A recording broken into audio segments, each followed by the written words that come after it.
You're never gonna make it, you're not good enough. There's a million other people with the same stuff. You really think you're different? Man, you must be kidding. Think you're gonna hit it, but you just don't get it. It's impossible, it's not probable, you're irresponsible. Too many obstacles, you gotta stop it, yo. You gotta take it slow, you can't be a pro. Don't waste your time no more. Who the fuck are you to tell me what to do? I don't give a damn if you say you disapprove. I'm gonna make my move, I'm gonna make it soon. And I'll do it cause it's what I wanna fucking do. Cause all these opinions and all these positions, they come in millions, they blocking your vision. But no, you can't listen, that shit is all fiction. Cause you hold the power as long as you're dreaming. There's no way that you make it. And maybe you can fake it, but you're never gonna make it. Aren't you just gonna take that? Make them take it all back. Welcome everybody to Smackdown Live. I hope you all are having a great day so far and that you're ready for more universe mode here in WWE 2K19. We are a couple weeks away from a Smackdown Live exclusive pay-per-view. Name will still be revealed later on, but we're here in California. Let's get this episode underway now. Okay guys, we are kicking off this episode of Smackdown Live with a tag team tornado match between the Bludgeon Brothers, Rowan and Harper, taking on Heath Slater and Rhino.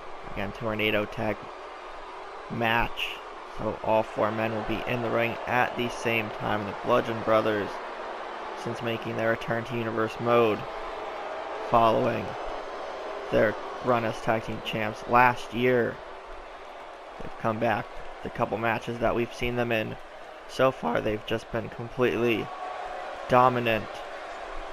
So we're going to see how Slater and Rhino fare against Rowan and Harper.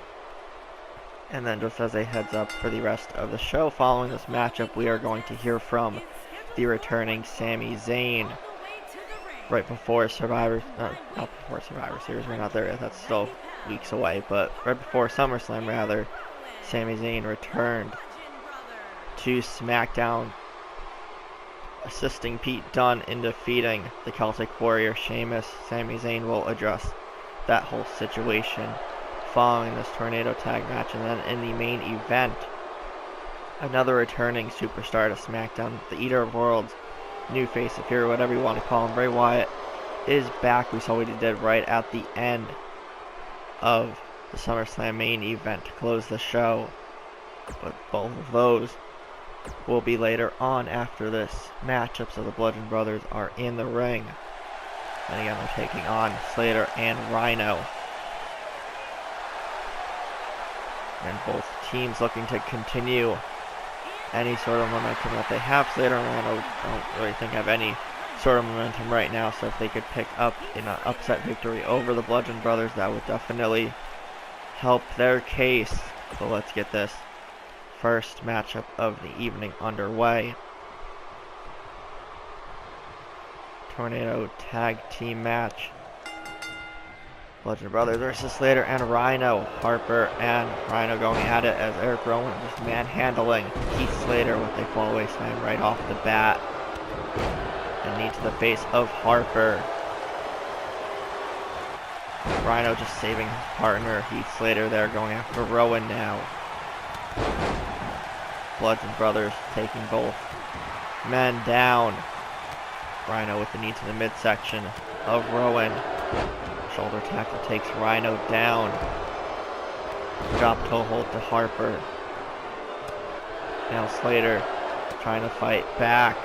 Boston Crab locked in on Rhino. Rowan has it cinched in all the way, nowhere for Rhino to go. Looks like he's trying to crawl to the ropes now. But Rhino showing off his leg strength there, powers out.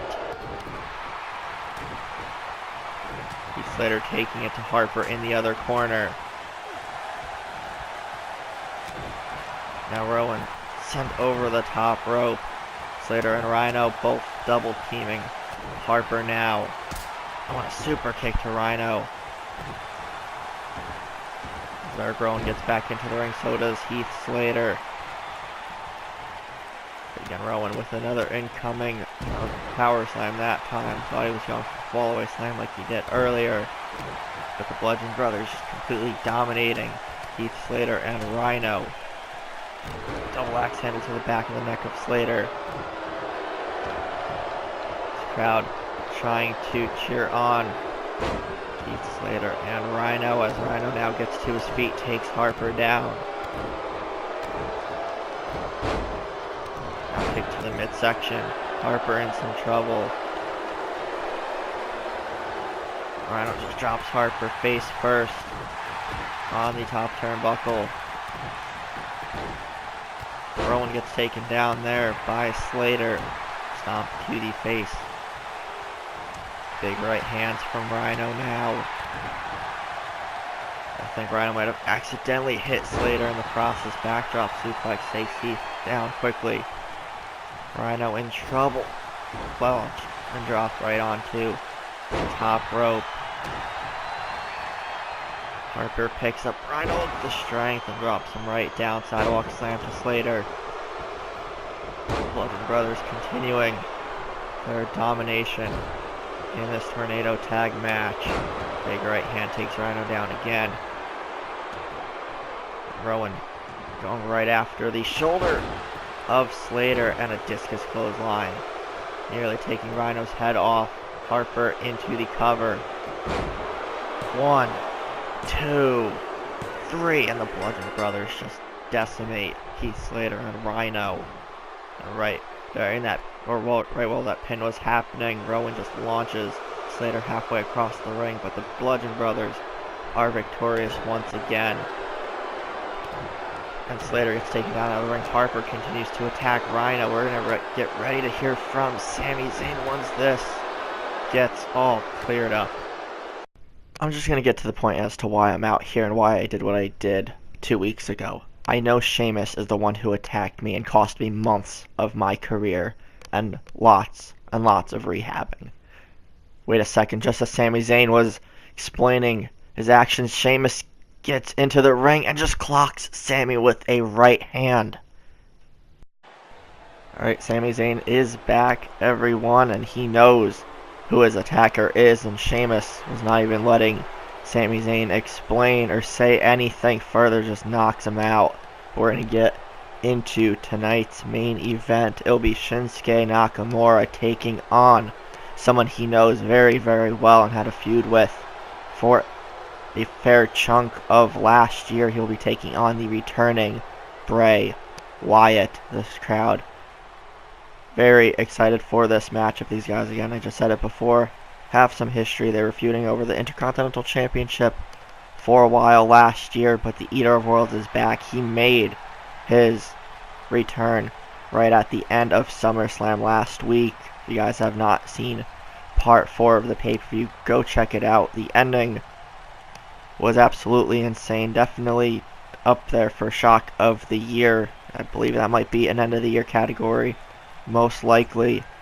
But Bray Wyatt attacked Braun Strowman following Strowman's loss to Apollo Crews for the WWE Championship.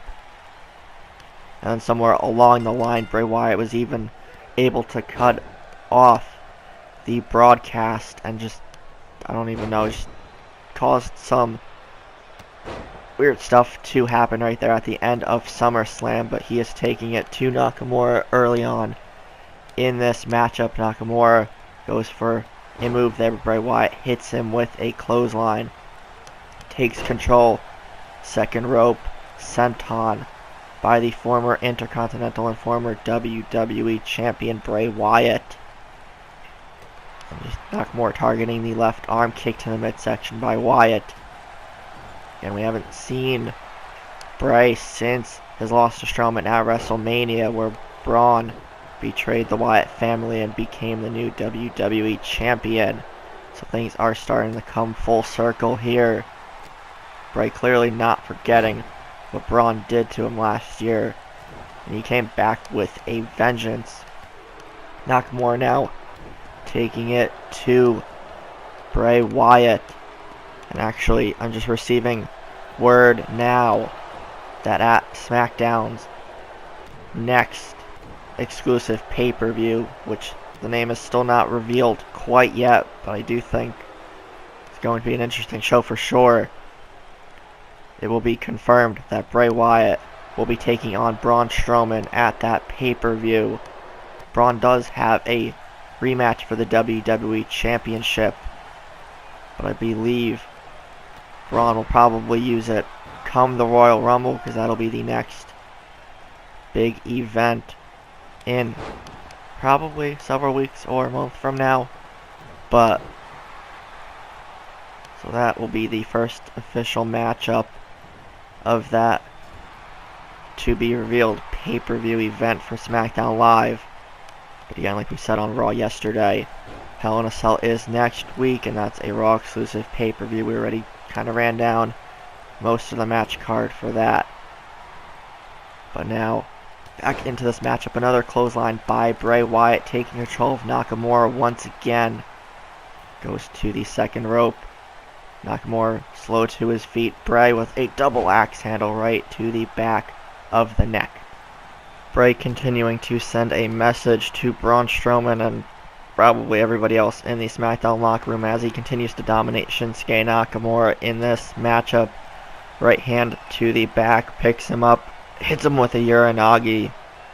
Bray looking to put things away already. 1, 2, and Nakamura is able to kick out. Bray nearly had the victory. Now stomp to the arm and the leg. Picks up Nakamura once again. Oh, that right hand just collapses Nakamura down to one knee. Now starting the fight back, but again, just as soon as Nakamura starts to build up a head of steam, Bray Wyatt just knocks him right back down again. Now continuing to stomp on the leg and midsection of Nakamura. Kick to the midsection again. Bray has him in a powerbomb position and just slams him right down. Nakamura's head nearly hit the middle and bottom turnbuckle as he was going crashing down. But Nakamura now with a reversal. Big right hand, but no, Bray blocks it.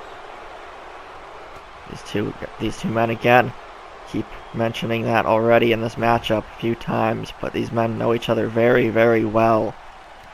They've had their share of great matchups last year, most of which over the Intercontinental Championship.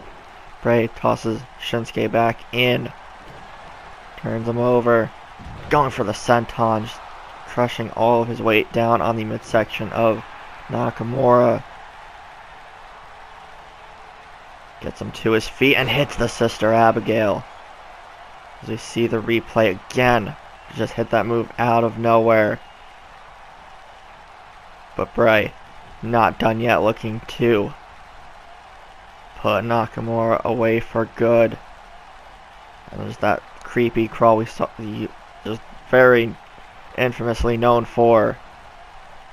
And going for a Sister Abigail a second time. Cover 1. No, Nakamura just got very lucky there. His hand was under the bottom rope. That was, without a doubt, would have been the end of this matchup had he been a little bit further away. Bray not letting that derail his offensive momentum here in this matchup. Just some elbows to the side of the head. Picks him up. No. Goes for the arm, and no, a forearm there from Shinsuke Nakamura. Bray with a kick right to the gut. He's going for another one, but Nakamura hits a short arm clothesline.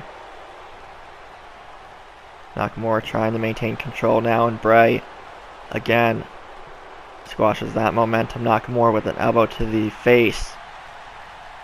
Now just trading right hands. Kick to the midsection of Bray Wyatt and a DDT by Nakamura. Is this it? 1, 2, and no, Bray is able to power out at the last second. Bray with another forearm to the face, left from Nakamura. Goes for another one, but misses. Nakamura goes for a elbow of his own. And Bray Wyatt showing off his strength there, pushing Nakamura down to the mat. Kicks him back. Nakamura in trouble in the corner. And just there, those elbows to the side of the head again. Nakamura just falls right down after that. Brutal flurry of offense. Bray to the second rope again. And another. Mid-rope senton. And again, Bray looking to put away Nakamura again with a third Sister Abigail. The crawl just gets scarier and scarier every time Bray does it. But Nakamura is taken down there. I don't think he's going to kick out of a third Sister Abigail. 1, 2, 3, and Bray Wyatt picks up a huge victory here to end SmackDown Live. Nakamura put up a fight, but Bray Wyatt is just too strong, just too overwhelming. We haven't seen Bray since the end of last year, but he has not lost a step.